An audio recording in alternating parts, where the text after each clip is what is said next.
Another big project that's in the works is I need a shed.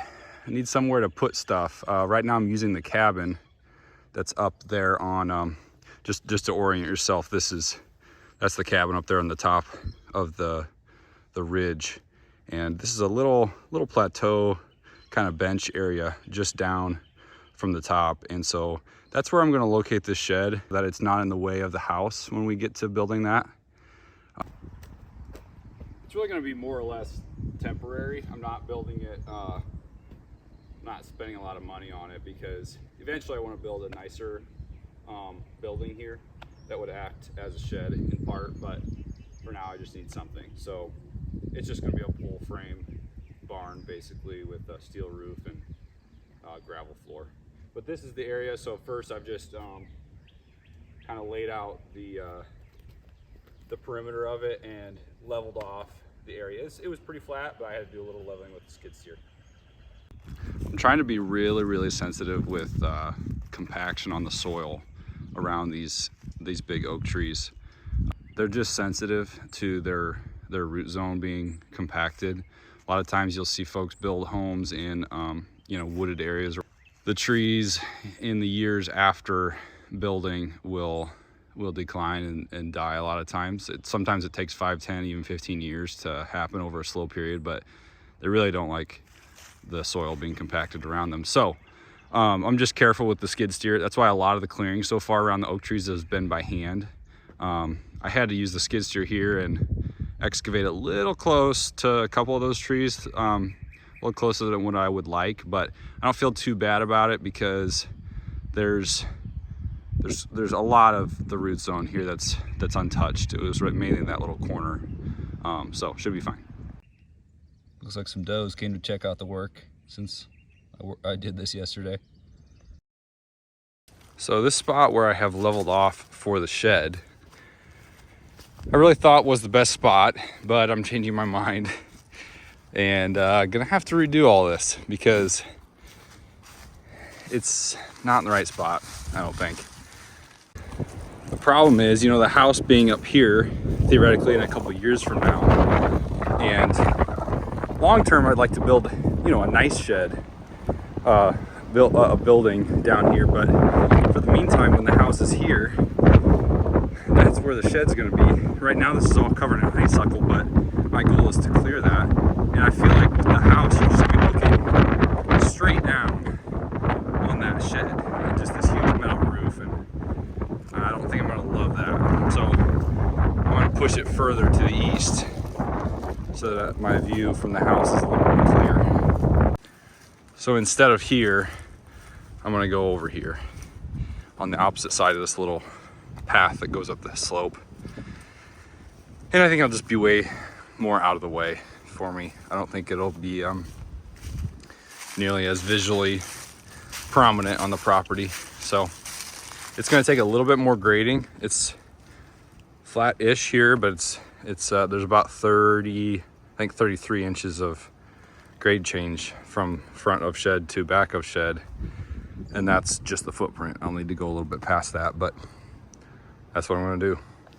All right, a little bit of a drier day today, and all this clay had dried out enough for me to get this graded much closer to what it needs to be. It's hard to see in the video, but it's a pretty good level pad, about right in there.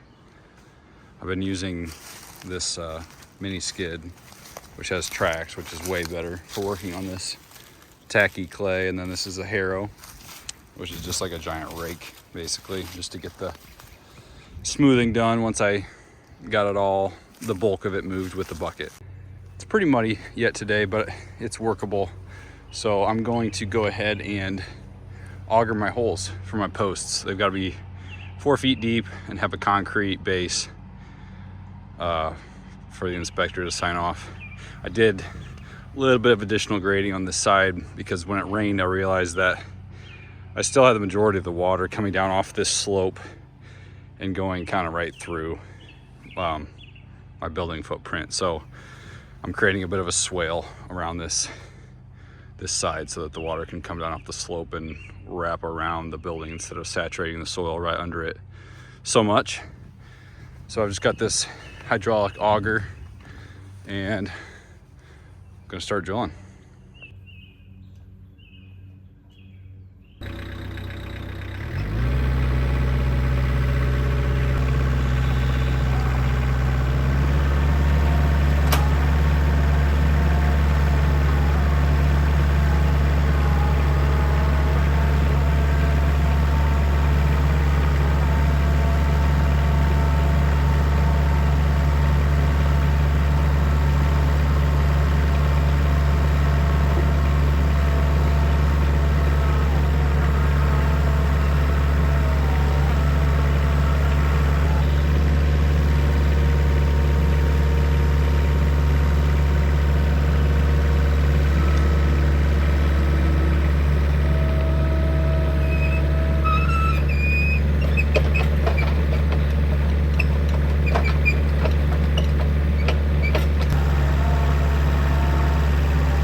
I don't have any water on the property, so I'm literally dipping water out of the creek with a bucket and I'm filling up this skid steer bucket and taking it back up to mix my mortar or my concrete.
Well, I just got my first load of lumber. It won't be the last.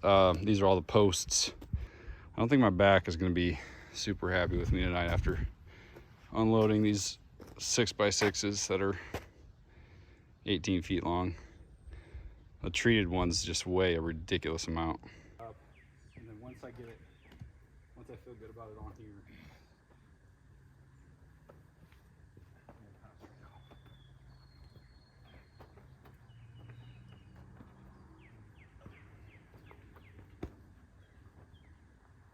got it? Yep. Well, let's try to ease it down a little bit so it doesn't crack the concrete. Yeah. We'll see how easily we can do that though. Beautiful. Oh, yeah. Oh, yeah.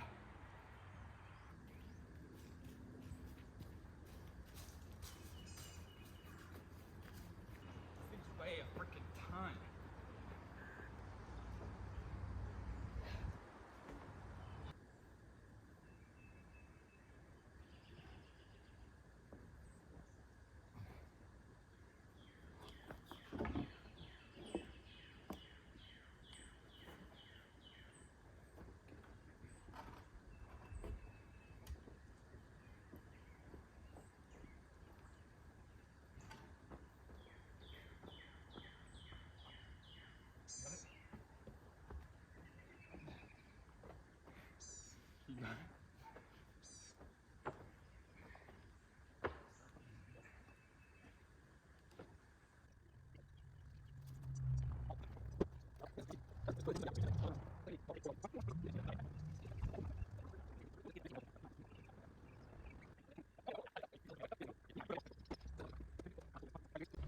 So I had 3D modeled all the framing, and I've got prints of that with dimensions. We have all of our posts in the holes, and now we're just setting strings to get the posts squared.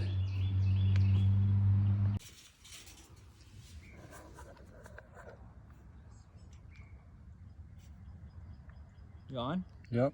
That's like perfect. Sweet.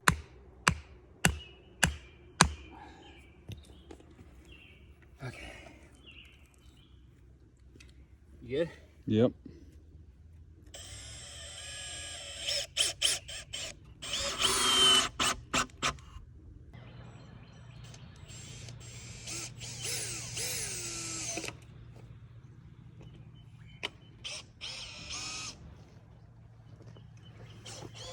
So we're just getting the corner posts braced. You just brace it 2 ways with 2x4s, and that way those are plumb. All right, that's gonna be it for today. Got all but 3 posts set. That one, this one, and that one are not set yet, so they're not plumb. The rest of them are all plumb and braced, and then I attached on this footer board that will make the lower perimeter of the shed. So this will be my opening right here for a sliding door. All right, it's a muddy day, rained a lot a couple days ago, but I got out here and straightened the last 3 posts so that they are plumb and braced. So now all 10 posts are ready to go. So now I just got to get the trusses here and probably get a bunch of guys and get those up and attached, and then I can really start doing a lot of other things myself, because then it's just kind of attaching on the girts, which are the horizontal braces on the walls for the siding to be nailed to, and then the purlins on top of the roof, and then the roofing will be attached to that. So onward. All right, so I was just leveling out this dirt a little bit, and there's this chunks of clay that I was shoveling, and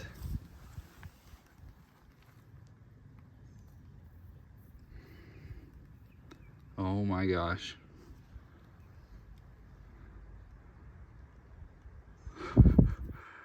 Oh my gosh. I've been wanting to find one of these for so long. And now right here on my property. Oh my gosh, I gotta wash it off.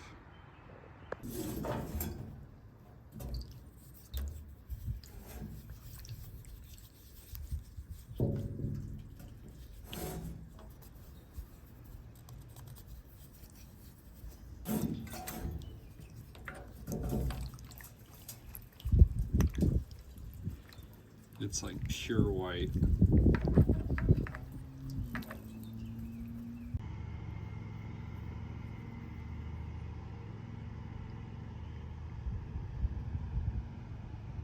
Right there.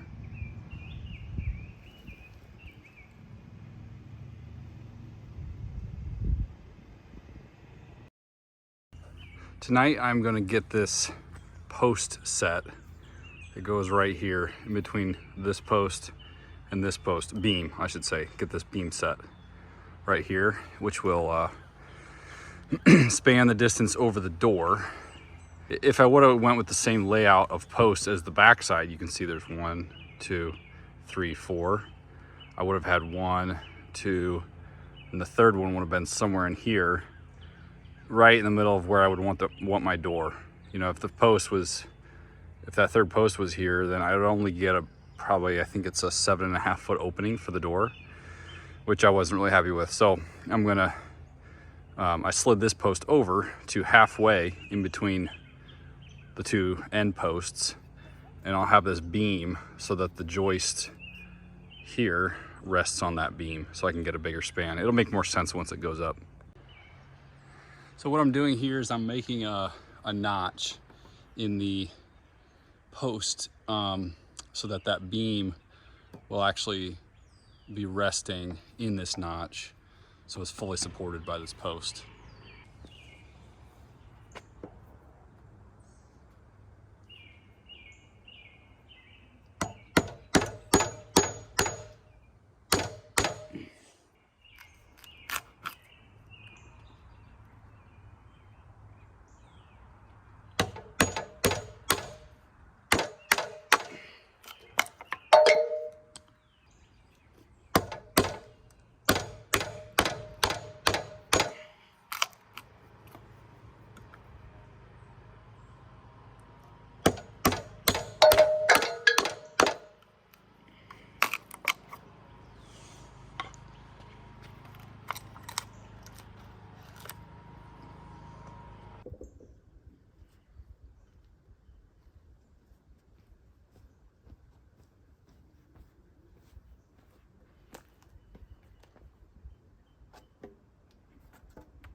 All right, I've got the second post notch completed and set the beam across there. It's pretty flush. It's close. I'll probably use the chisel to get that to set a little bit more flush, but it's pretty close. This side needs a little bit more work. I've got about a, quarter, half inch still to notch that in there, but ultimately it doesn't have to be perfect. It's going to take all the weight how it is. That's going to be it for part one here, getting the posts set and beams set and basically everything ready to set my trusses, which I'll be doing this weekend. So stay tuned for that.